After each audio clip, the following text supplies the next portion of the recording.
Well, we're gonna find out, I guess, because Yeah, the last two or three have been bad. yeah. We got to audio is tough, but I think we got to nail Today's it down. today's International Smile Day. Pretty smart. Wasn't yesterday International Wi-Fi Day? Like I saw some of that over on LinkedIn. October 2nd? It was maybe it was just Ekahau. No, no, no. There was something. No, I don't think it was, because I think that's in June. Okay. Yeah, I saw some sort of National Wi-Fi Day. It's always Wi-Fi Day for us, but Yeah, every day. that's all we get is questions. Yeah, it's June 20th. Oh, okay, okay. So maybe there's a new. Maybe there's more than one now. Um, so so first, Anti wire day. Anti yes. wire Um, day. so first, a little bit of EV news. So the $7,500 tax credit's gone now, Brian. So you had up until like September 30th to like make your order. A lot of the companies are saying you had to order by then, put a deposit Yeah. down, but you could still take delivery maybe in Q4. Now Um, nobody's gonna buy because of that, right? I don't know. Well, I mean, some people did buy because of it for sure. Like because Tesla had the highest deliveries ever. Like Yeah, uh, that's crazy. yeah, 497,000 deliveries in Q3, according to Wow. Electrek. So, That's yeah, worldwide. yeah, that's worldwide. Like they're in, all markets. Yeah. So, everyone's saying, "Oh, Tesla, no one's buying Tesla anymore." Like that's not true.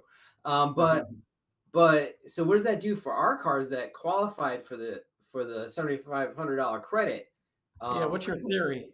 my theory is they're going to be worth more used as at the moment because think about it. You could have if I wanted to sell my car and you could go and buy a new one at the 75 and get the $7,500 tax credit. That basically cuts some of the value off of my car, right? Because I already took it. Yeah, yeah, yeah, yeah. So that's kind of when people say EVs depreciate so much. Part of it was the tax credit because if you bought a new EV, you took that credit, and then if you wanted to sell it, that new owner can't get it from you.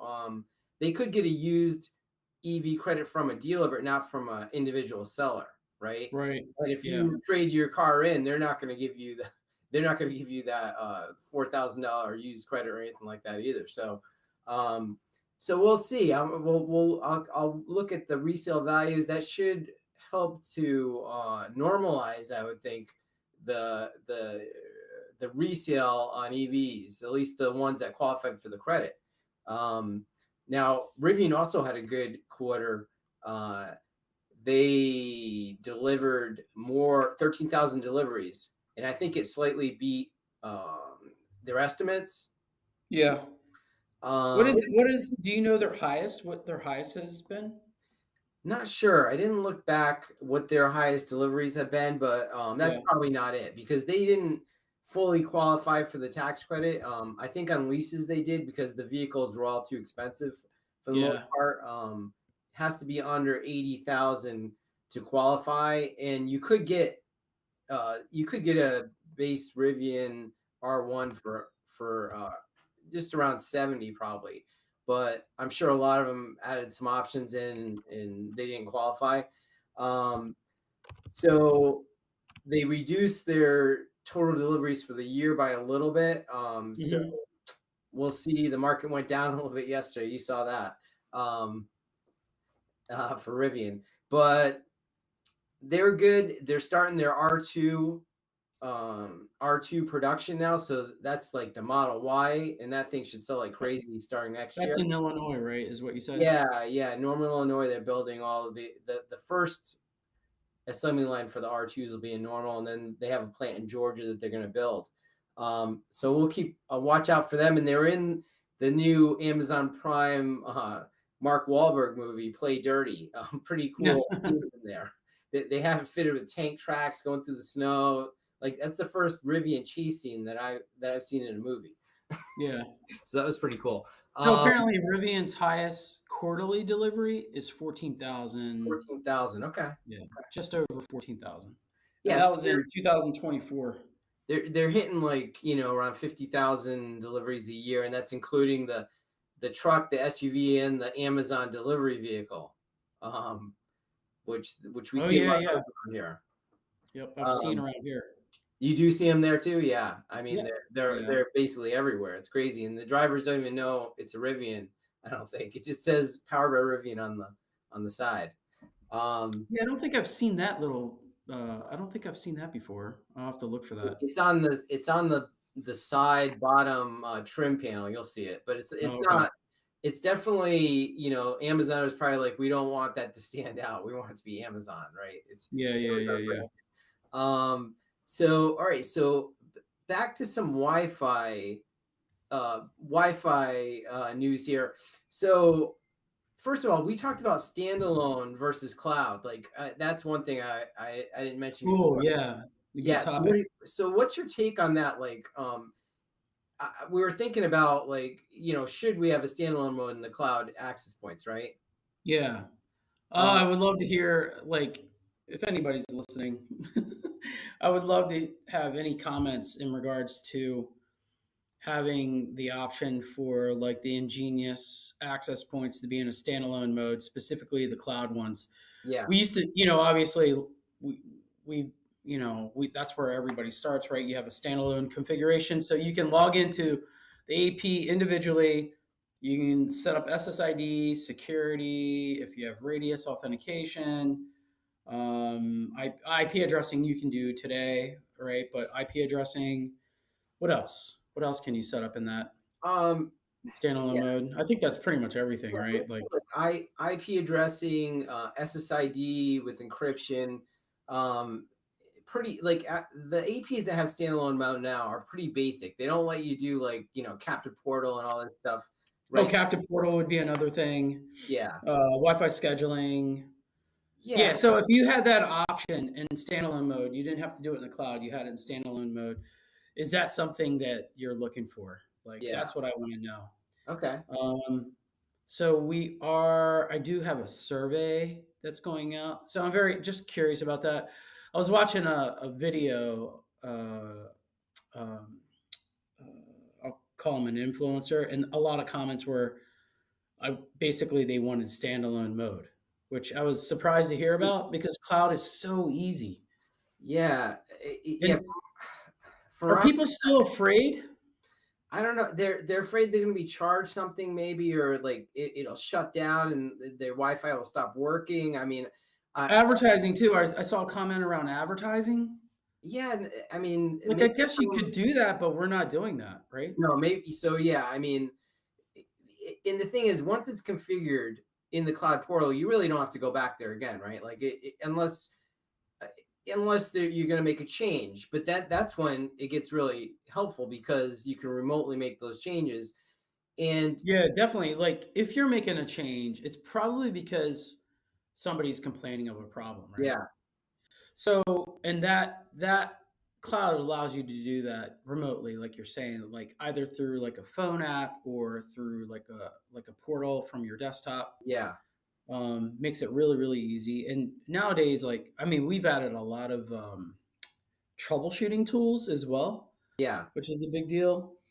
Um, but yeah, and then so when you configure in cloud, that configuration is sitting on the hardware device itself. So it's sitting locally. yeah, I mean, you just can't modify it, right? So yeah. Um, but from my perspective, it makes it way easier to troubleshoot. Like, if the IP's in standalone mode, we don't know what settings they have enabled. There's really nothing you can do, right? Like, you're driving to that location. yeah, you got to go out there because you don't know what they changed. Basically, you could tell them to reset it to default, and start over. But and I don't see a lot of people using standalone. Like, they'll either, in an emergency, maybe, like if they don't have internet connection or something like that, and they need to set this up, right? Yeah, Then maybe they'd use standalone until they can add it to the cloud, or use like the Unleashed platform on Ruckus side, right? Like, the right. Ruckus APs haven't, the hardware does run in, standalone solo Unleashed or Cloud. It's the same hardware, different firmwares. Yeah. But I would say almost no one uses a standalone, especially once you have more than one AP. It just makes no sense. Yeah, you don't want to log into individual EPs to troubleshoot or to change configurations. Like Yeah.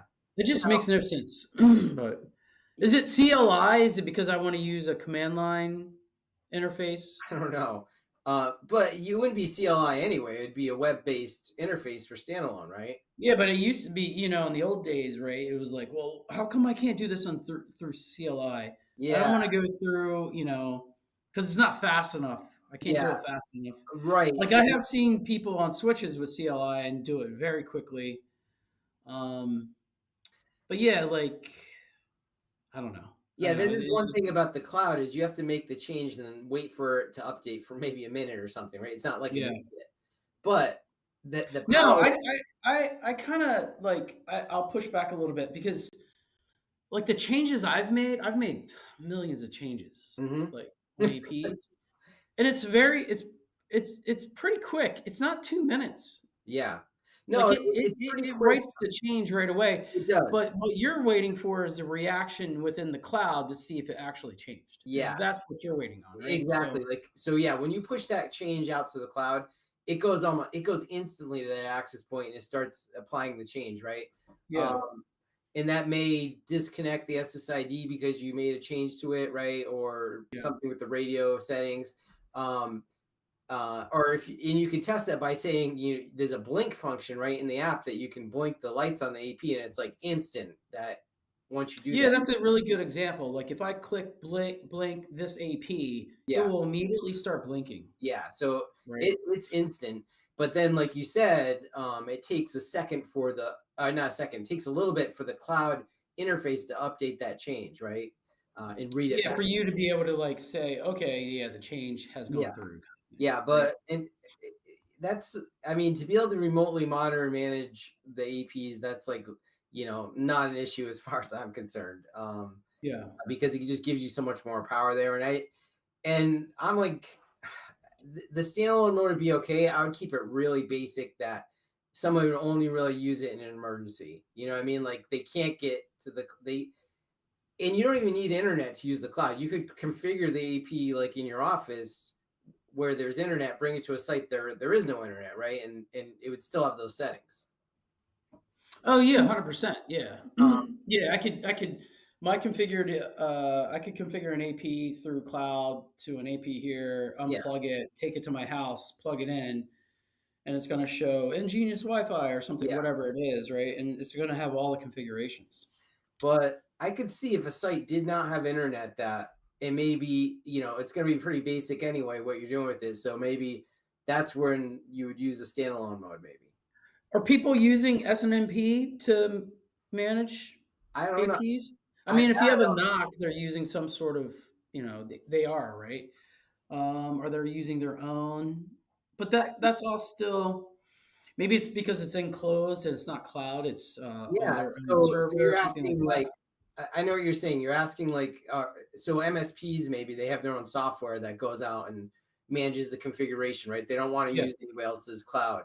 Uh, Most of the MSPs we work with do that. yeah. So somehow, but they can also use the cloud API to push all those changes. Okay, correction. That's what they're doing. They're using our APIs to do that. Yeah. Mhm.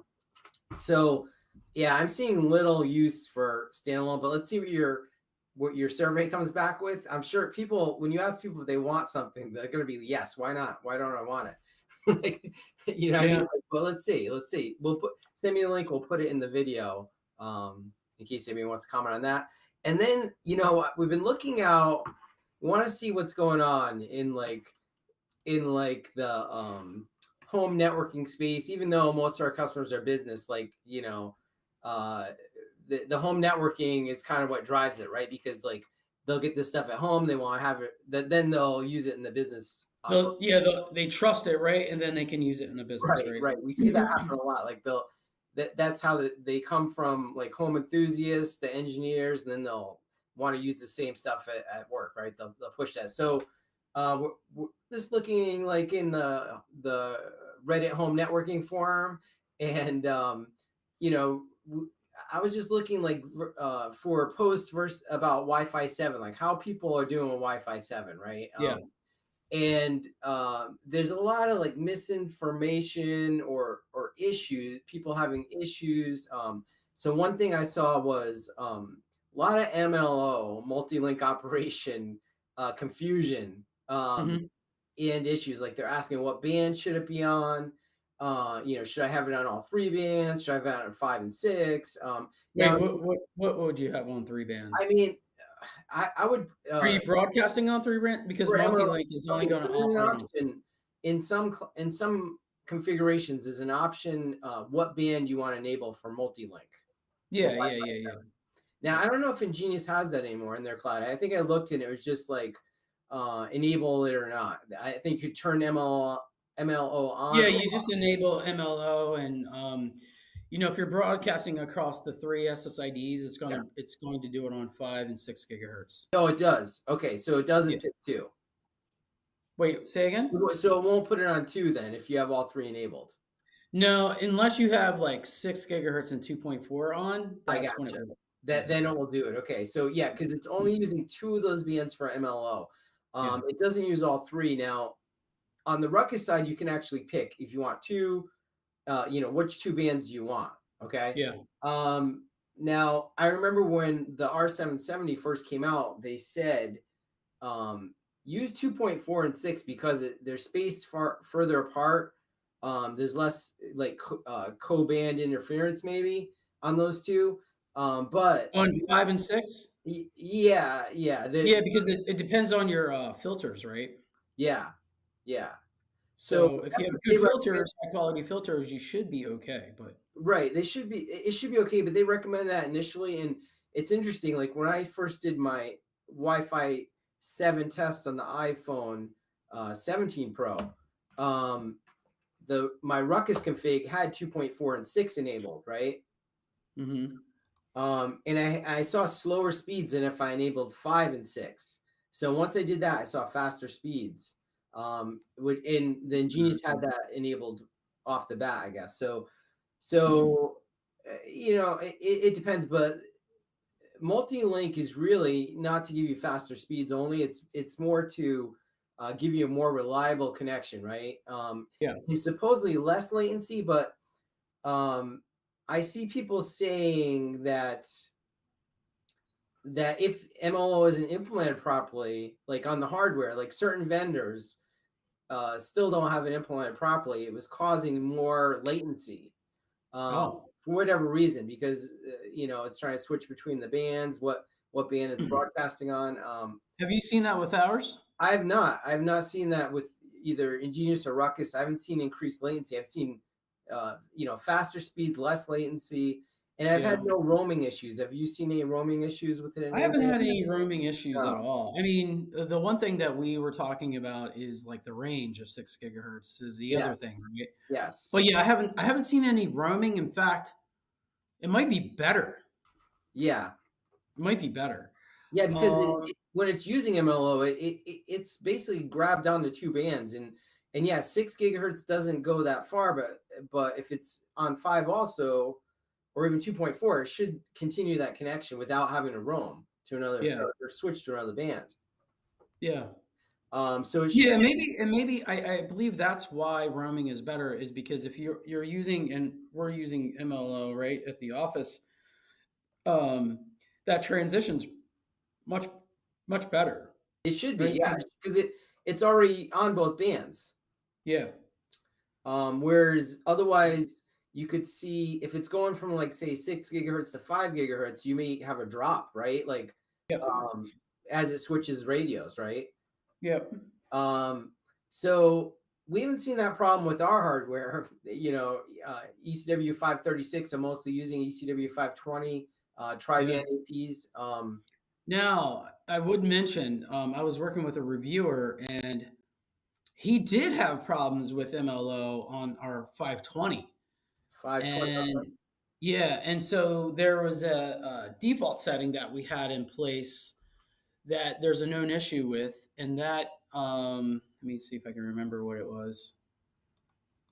I think it was association request threshold. Okay. If that's enabled, you would have problems with MLO connection. Oh, okay. Okay.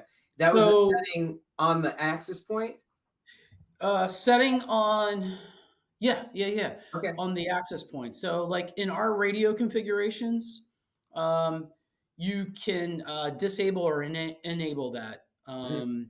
under fast roaming or fast handover, I should call it. Oh, okay. Yeah, Gotcha. you can have that enabled or disabled, and by default we had it enabled, right? But like if you're enabling MLO, you buy the 520 for example, you enable MLO on an SSID, you're going to run into problems with that, and so you have to disable that. I gotcha. Okay. Yeah, I didn't see that on my side, without changing that. And you also mentioned something about the RSSI threshold for roaming. Uh, was there yeah. something What setting for about it? that too? Say that one more time. But about the RSSI threshold for roaming, was that something that we're looking at Oh, too? What yeah, you're that's what talking I'm referencing. Like yeah, part of the fast. RSSI threshold, there's three settings, right? Yeah, There's force disconnect threshold, probe request threshold, and association request threshold. Um, and if association request threshold is enabled, that's where you find problems with gotcha. MLO. Yeah, Gotcha. Okay, so I don't have that enabled at all on mine, yeah, and I didn't notice that issue. So there, so let's just say there are a lot of new features in Wi-Fi 7 that may not be fully implemented by all vendors, right? Um, yeah, and we're just talking about one here, MLO, and how it's affecting speeds and roaming. Now yeah. there's a bunch of other features in there. If anything else you wanted to talk about, that may not even be fully implemented by most hardware vendors at this point. Well, I would say if anybody's having, even across other brands, if you're having problems with MLO, that's one of the things that I would disable, Yeah, right? yeah, that's what we're seeing in the form. Like I saw a couple of vendors are actually just recommending disabling it if you're having issues. So, I mean, it's No, not. no, no, no, not MLO. I'm not saying Oh, that. I'm saying disable association request oh, threshold exactly, because exactly. that's apparently a known issue, right? Yeah. So if you're working with a different vendor than Ingenious, how dare you? First of all, and then secondly, you can try disabling association request threshold. Yes. Yes. Um, Interesting. So yeah, so I mean there's definitely some fine tuning we can do with these new tri-band access points, right? But they're definitely 6 gigahertz is definitely great to have now. And it may not cover as much range, but you have the other two bands to fall back on. What would you say? The 6 gigahertz is great in like 1 to 2 rooms, maybe. Um, you're gonna be able Yeah. to get faster speeds and definitely more reliable connection. Yeah. So I'll just give you an example. So we're in a 10,000 square foot building. Mhm. I have, I think, five APs, all running 6 gigahertz, and I can roam and stay on 6 gigahertz throughout the building. Mhm. Um, and we're not. It's not a home where you have like really thick insulation in the walls. They're pretty much shells. Um, but that works really well at my house. However, like if I go to the far corners, it jumps over to 5 gigahertz for Mm, sure. okay. Um, yeah, but I mean, I'm going through multiple walls at that point. But yeah, I would say an individual room to the next room, right, for 6 gigahertz. Is that what you experience? Yeah, pretty much. I mean, I've got like, 5, 6 gigahertz access points here, so I'm pretty much always on it too now. But I Yeah, understand most people aren't going to have that in their house, right? right. So yeah, I mean, it's great that if you're in your office area, your home theater area, you'll get like that full speed, right? Um, but getting full 6 gigahertz coverage may be difficult. Um, but now that we have the 520, uh, you may be able to put one of those in every room if you really want that full 6 gigahertz coverage. Yeah, 189 price point, MSRP, Yeah, 189 tri-band, 2 by 2 by 2. Yeah, that's very good inexpensive. solution, So. right? All right, Brian, Yes. anything else you want to talk about today? No, that was it. All right, guys. Remember, like and subscribe. Ask questions down in the comments, especially about Brian's